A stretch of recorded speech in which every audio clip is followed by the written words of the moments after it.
श्री शिवाय नमस्तुभ्यम। दोस्तों, आप सभी लोग जानते हैं कि 28 नवंबर 2024 को है गुरुवार का प्रदोष व्रत, मतलब गुरु प्रदोष व्रत। और दोस्तों, इसी गुरुवार के दिन पड़ने वाले इस प्रदोष व्रत का पंडित जी ने एक लंबी बत्ती और एक गोल बत्ती वाला एक ऐसा नया उपाय बताया हुआ है, जिस उपाय को जो भी व्यक्ति कर लेगा भाई उसके जीवन से सारी दुख और परेशानियां दूर होंगी। विशेष रूप से अगर आपकी कोई ऐसी चीज़ है जो कि बहुत समय पहले चली गई है, मतलब कि जैसे आपका बहुत सारा धन होगा, पैसा होगा, आपने किसी को दिया होगा विश्वास के बलबूते पर और अभी तक आपको आपका पैसा वापस नहीं मिला हुआ है, बहुत साल हो गए, तो भाई आपका पैसा वापस लाने वाला ये विशेष उपाय है। इसके अलावा आपकी बहुत सालों पहले कोई ऐसी चीज़ है जो कि चली गई थी और अभी तक वापस आपको नहीं मिली, चाहे वह आपकी इज्जत हो, चाहे वह आपका धन हो, चाहे आपकी कोई भी चीज़ हो जो कि बहुत साल पहले तक तो आपके पास थी पर आज आपके पास नहीं है, धन संपदा नहीं है, तो भाई आप लोगों को ये एक लंबी बत्ती एक गोल बत्ती वाला उपाय इस गुरुवार के प्रदोष व्रत के दिन जरूर करना चाहिए। और दोस्तों, हम आपको बता दें ये उपाय सिर्फ और सिर्फ गुरुवार के दिन पड़ने वाले इस प्रदोष व्रत के दिन ही करना है, इसके अलावा और कभी नहीं करना है। और सबसे बड़ी बात यह है इस उपाय को करने की, ये वाला उपाय पंडित जी ने अभी एक दिन पहले ही की कथा में बताया हुआ है, इसलिए ये उपाय बिल्कुल नया है। तो भाई बहुत सारे लोगों ने कहा कि भैया इस उपाय को थोड़ा हमें अच्छे से समझाइए ताकि हम इस उपाय में बिना गलती किए हुए इस उपाय को कर सकें और अपनी जो उपाय का फल है उसे ले सकें। ठीक है, तो देखो इस वीडियो में हम आपको इस लंबी बत्ती और एक गोल बत्ती वाले उपाय को अच्छे से समझाने वाले हैं ताकि आप लोग इस उपाय का फल जो है अच्छे से ले सको। ठीक है, सभी लोग इस उपाय को कर सकते हैं, कोई दिक्कत वाली यहाँ पर बात नहीं है ना। अब सबसे पहले हम ये समझते हैं कि इस उपाय को आखिर घर में से करना किस सदस्य को है। तो देखो, ये एक लंबी बत्ती और एक गोल बत्ती वाले उपाय को घर के सभी सदस्यों को करने की बिल्कुल भी जरूरत नहीं है। घर का सिर्फ और सिर्फ कोई एक बड़ा मुख्य सदस्य ही इस उपाय को करेगा, सभी को करने की जरूरत नहीं है। वो अगर इस उपाय को कर लेगा तो उसके पूरे घर परिवार को इस उपाय को करने का फल मिल जाएगा। विशेष रूप से किसको उपाय करना है? जिसका बहुत समय पहले कुछ चला गया हो। विशेष रूप से पंडित जी ने बोला हुआ है कि गया हुआ जो आपका धन, पैसा, धन संपदा होती है वो आपको वापस मिल जाती है इस उपाय को करने के बाद। या आपने किसी को पैसा उधार दिया हुआ था, बड़ी रकम दी हुई थी विश्वास के बलबूते पर और अभी तक आपको वो पैसा वापस नहीं मिला हुआ है, धन संपदा आपके पास वापस नहीं आ रही है, तो भाई आप लोगों को ये वाला उपाय करना है। ठीक है, आप किसको करना है? अगर आपने किसी को पैसा दिया था तो भाई आपको खुद को करना है। आपकी धन संपदा पहले थी अभी नहीं है तो आपको खुद को ये वाला उपाय करना है। ठीक है, मतलब कि घर की माताएं बहनें भी कर सकती हैं, विशेष रूप से घर के पुरुषों को ये वाला उपाय करना है क्योंकि वही लोग हैं जो कि पैसा किसी को देते हैं या पैसा कमाते हैं। ठीक है,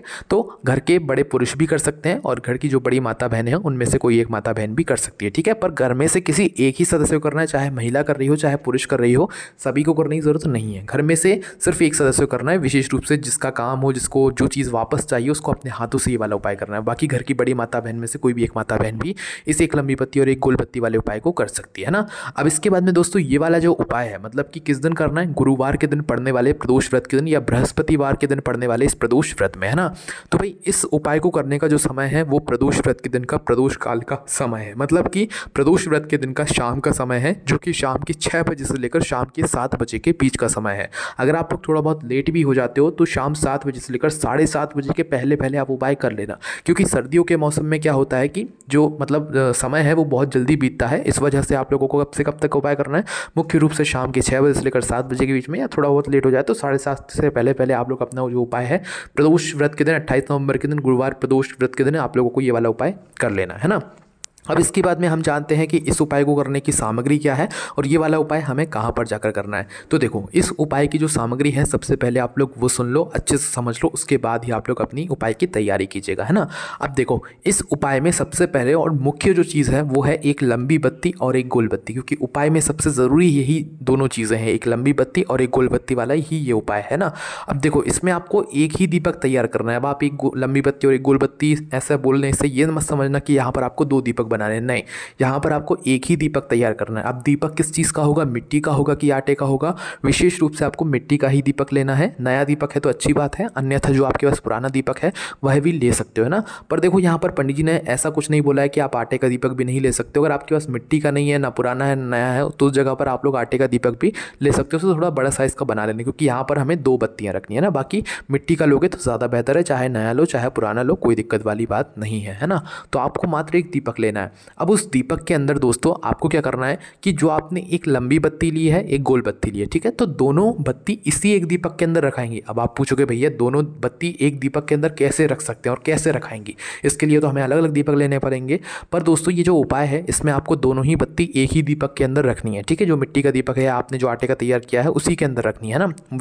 मुख्य रूप से मिट्टी का ही आपको दीपक लेना है ना। अब रखोगे कैसे, देखो जो आपकी लंबी बत्ती है वो लंबी बत्ती तो रखा जाएगी, उसका किसी एक साइड मुख होगा। बाकी जो एक गोल बत्ती रहेगी उस गोल बत्ती को आपको दीपक के बीचों बीच रख देना है, वो बीचों बीच जलेगी। और एक लंबी बत्ती किसी एक साइड की तरफ से जलेगी, है ना।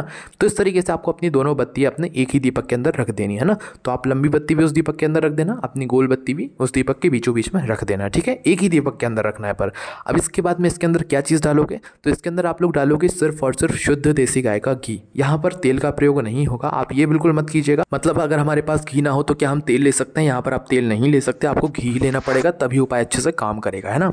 तो करना क्या है आपको, या तो आप लोग जो अपनी बत्तियां हैं लंबी बत्ती और गोल बत्ती उसे घी में भिगोकर अपने दीपक के अंदर रख लो, या तो पहले बत्ती दीपक के अंदर रख लो, उसके बाद में आप इसके अंदर घी डाल दो, है ना। घी थोड़ा सा फुल भर दीजिएगा आप लोग, थोड़ा अच्छा खासा जो है घी आप लोग भर दीजिए, क्योंकि यहाँ पर हमें 2 बत्तियां जलानी है ना, तो इसलिए थोड़ा सा अच्छी मात्रा में आप लोग घी भर दीजिएगा, है ना। होना कौन सा चाहिए, मुख्य रूप से शुद्ध देसी गाय का घी। देखो शुद्ध देसी गाय का घी भी मिलता है पर थोड़ी मेहनत करनी पड़ती है, क्योंकि मिलावटी आजकल जो है बहुत ज़्यादा यहाँ पर चल रहा है। तो कोशिश कीजिएगा शुद्ध देसी गाय का घी आप लोगों को मिल जाए, है ना। तो आपने घी डाला। अब इसके बाद में हमारा ये दीपक बिल्कुल तैयार है उपाय के लिए। दीपक को जलाना नहीं है, घर से जलाकर नहीं लेकर जाना है, जब हम आपसे बोलेंगे मंदिर में तभी आपको जलाना है, इस बात का भी ध्यान रखिएगा। तो क्या अब ये हमने दीपक तो तैयार कर लिया, अब इसके अलावा क्या हमें और कोई भी चीज़ चाहिए, हाँ आपको चाहिए सिर्फ और सिर्फ 3 बेलपत्र और, है ना। क्या चाहिए, 3 बेलपत्र और की आपको यहाँ पर आवश्यकता पड़ने वाली है। जो 3 बेलपत्र होंगी, अब इसमें भी आप ये प्रश्न मत करिएगा कि भैया हमारे पास तो 3 बेलपत्र नहीं है तो क्या हम शिव जी के मंदिर से ले लें, नहीं, हम आपको उपाय पहले ही बता रहे हैं, पहले ही समझा रहे हैं। तो आप 3 बेलपत्र की व्यवस्था पहले से ही करके रखिएगा, चाहे तोड़कर लाइएगा चाहे खरीद कर रखिएगा, कैसे भी कर लीजिएगा, ठीक है। पर 3 बेलपत्र खुद से लाइएगा। देखो शिवलिंग पर से हम बेलपत्र जब उठाते हैं, जब किसी कारणवश हमें बेलपत्र ना मिल रही हो या हमने एकदम से उपाय सुना हो और हमारे पास कोई दूसरा रास्ता ना हो, तो उस जगह पर हम शिवलिंग पर से बेलपत्र उठाकर उनको धोकर प्रयोग में ले सकते हैं। पर अभी तो आपके पास समय है, तो कोशिश कीजिएगा कि आपको खुद से बेलपत्र लेकर आओ और खुद से जो है शिवलिंग पर चढ़ाओ, है ना। तो यहाँ पर आपको सिर्फ और सिर्फ 3 बेलपत्र चाहिए, ना 3 से ज़्यादा ना 3 से कम, 3 बेलपत्र चाहिए। अब एक ये दीपक जैसे ही आपका तैयार होता है और 3 बेलपत्र जैसे ही आपकी तैयार होती हैं, तो इनको लेकर आपको शाम के समय हाथ मुँह धोकर शुद्धता का ध्यान रखकर अपने ही घर के पास में जो भी शिव जी का मंदिर है वहाँ पर पहुँच जाना है, ठीक है। कहाँ पर, शिव जी के मंदिर में, शिवालय में। शिव जी के मंदिर जैसे ही पहुँचते हो तो सबसे पहले जाकर आप शिव जी के दर्शन कर लीजिएगा, उनको प्रणाम कर लीजिएगा, उनको धूप दे लीजिएगा, ठीक है। तो शिव जी के दर्शन करने के बाद फिर आपको ये वाला उपाय यहाँ पर करना है, ठीक है। अब ध्यान रखना जो दीपक है वो अभी आपको नहीं जलाना है, उपाय हम जब कर रहे होंगे उसके बाद ही हमें ये दीपक जो है वो जलाना है, ठीक है। दीपक कैसे जलाना है वो भी हम आपको बताएंगे। दर्शन करने के बाद सबसे पहले आपका काम ये रहेगा कि इन 3 बेलपत्र जो आप अपने साथ में लेकर आए हुए हो, इन 3 बेलपत्र को हमें 3 अलग अलग स्थानों पर समर्पित करना है। अब वो स्थान कौन से हैं वो हम आपको बताते हैं, ठीक है। तो 3 बेलपत्र जब हमारी समर्पित हो जाएंगे उसके बाद हम दीपक जलाएंगे, अभी नहीं जलाएंगे, है ना। तो करना क्या है, 3 बेलपत्र आप सबसे पहले अपनी निकाल लो, है ना। 3 बेलपत्र और जो आपका दीपक है ये आप अपने घर से किसी प्लेट या थाली में या पूजन वाली थाली में रखकर लेकर आइएगा और ढक कर लेकर आइएगा, है ना। ऐसे खुले में हाथ में रखकर मत लाइएगा, है ना। तो कोई भी पूजन वाली थाली या प्लेट में आप एक दीपक और 3 बेलपत्र एक साथ रखकर लेकर आ जाइएगा, है ना। जैसे ही शिव जी के मंदिर पहुंचते हो, दर्शन वगैरह करते हो, तो सीधा अपनी पहली बेलपत्र को चढ़ाने के लिए नंदी बाबा के पास में आ जाइए, जो शिवलिंग के सामने बैठे हुए होंगे ना। तो शिवलिंग के सामने जो नंदी बाबा बैठे हुए होंगे, नंदी बाबा के इस एक जगह पर आपको पहली बेलपत्र चढ़ानी। कौन सी वो जगह है, आपने देखा होगा नंदी बाबा को जब आप सामने से देखते हो तो उनकी पीठ पर एक ऊंचा सा भाग होता है, जो कि शिवलिंग का ही एक रूप होता है, शिवलिंग का ही एक भाग होता है। तो नंदी बाबा का जो पीठ होती है, नंदी बाबा की जो पीठ होती है, उस पीठ में एक ऊंचा सा भाग होता है। आपने बैलों को भी देखा होगा, एक ऊंचा सा जो है उनकी पीठ पर भाग होता है। तो आपको उस नंदी बाबा की उस पीठ पर बने हुए उस ऊंचे से भाग को या शिवलिंग वाले भाग को आपको पहली बेलपत्र को समर्पित करना है, ठीक है। अब वो बेलपत्र कैसे समर्पित करोगे कि बेलपत्र की जो बीच वाली बड़ी पत्ती का मुख है वो शिवलिंग की तरफ होगा और पीछे की जो डंडी का मुख है वो नंदी बाबा के पीछे की तरफ हो जाएगा, ठीक है। तो क्या करना है, पहली बेलपत्र को आपको नंदी बाबा के पीठ पर जो एक ऊंची सी जगह होती है, शिवलिंग का भाग होता है, वहां पर पहली बेलपत्र को समर्पित कर देना है, ठीक है। वहां पर पहली बेलपत्र चढ़ाने के बाद अपनी दूसरी बेलपत्र को लेकर आपको सीधा शिवलिंग के पास में आना है। शिवलिंग के पास में आने के बाद आप लोगों को दूसरे नंबर की बेलपत्र माता जगदम्बा जी के, माता पार्वती जी के हस्त कमल पर चढ़ाना है। मतलब कि जलाधारी के ऊपर जो शिवलिंग रखा हुआ होता है, तो शिवलिंग के गोलम गोल की जो जगह होती है, जलाधारी होती है, वहां पर कहीं पर भी आप अपने दूसरे नंबर की जो बेलपत्र है उसको समर्पित कर दीजिएगा, ठीक है। तो दूसरे नंबर की बेलपत्र माता पार्वती जी के हस्त कमल पर आपको चढ़ानी है ना। तीसरे नंबर की बेलपत्र अब निकालनी है। इस तीसरे नंबर की बेलपत्र को आपको सीधा भगवान शिव जी की शिवलिंग के ऊपर चढ़ानी है ना। शिवलिंग के ऊपर जब आप इस बेलपत्र को चढ़ाएंगे तो आपको बस जैसे आप लोग निरंतर चढ़ाते आए हैं शिवलिंग के ऊपर बेलपत्र, वैसे ही आपको चढ़ाना है, कुछ अलग से यहाँ पर बात नहीं है ना। तो तीसरे नंबर की बेलपत्र को आपको शिवलिंग के ऊपर चढ़ा देना है। अब शिवलिंग के ऊपर जैसे ही आप तीसरे नंबर की बेलपत्र को चढ़ा देते हो, अब बारी आती है अपने उस दीपक को जलाने की। तो वहीं शिव जी के पास में ही बैठकर आप लोग क्या करना कि अपने उस दीपक को जलाना। दीपक को कैसे जलाओगे? सबसे पहले तो वो जो लंबी बत्ती है जो कि एक साइड से जलेगी उसको जला लेना, क्योंकि आपका घी वैसे भी मतलब अच्छा सा भीग गया होगा, आपकी बत्तियाँ अच्छे से भीग गई होंगी, तो पहले लंबी बत्ती जला देना। उसके बाद जो दीपक के बीचों बीच में जो गोल बत्ती रखी हुई होगी उसको जला देना है ना। एक ही दीपक के अंदर आपको ये दोनों बत्तियाँ जलानी है और एक ही दीपक के अंदर ये दोनों मतलब एक दीपक जो है ये ऐसा तैयार करना है जिसके अंदर लंबी बत्ती और गोल बत्ती एक साथ जलेंगी, ठीक है। इसके बाद में अब आपको क्या करना है, जैसे ही आप लोग ये दीपक जलाते हो, लंबी बत्ती भी जला लेते हो और गोल बत्ती भी जला लेते हो, उसके बाद अपने इस दीपक को अपने सीधे हाथ की तिली में उठाना और इस दीपक को रखने की एक जगह है, एक स्थान है, वो शिव जी के मंदिर में कहाँ पर है वो ध्यान से सुनो। देखो भगवान शिव जी की शिवलिंग होती है, शिवलिंग के सामने नंदी बाबा बैठे हुए होते हैं। तो भाई भगवान शिव जी और नंदी बाबा के बिल्कुल बीचों बीच में जो एक स्थान होता है, जो जगह होती है, मतलब जो चलने वाली जगह होती है, जहाँ पर आप धोख देते हो भगवान को, जहाँ पर आप घंटी वगैरह बजाते हो, तो वहीं पर वो जो जगह होती है ज़्यादातर होती है, ठीक है। तो शिवलिंग और जो भगवान नंदी बाबा हैं उनके बीचों बीच की जो जगह होगी, जो स्थान होगा, उस जगह पर आप लोगों को अपना ये वाला जो दीपक है ये रखना है। क्या रखना है? ये जो दीपक है, एक लंबी बत्ती और एक गोल बत्ती का, इस दीपक को शिव जी और नंदी बाबा के बिल्कुल बीचों बीच की जो जगह है वहाँ पर आप लोगों को रख देना है।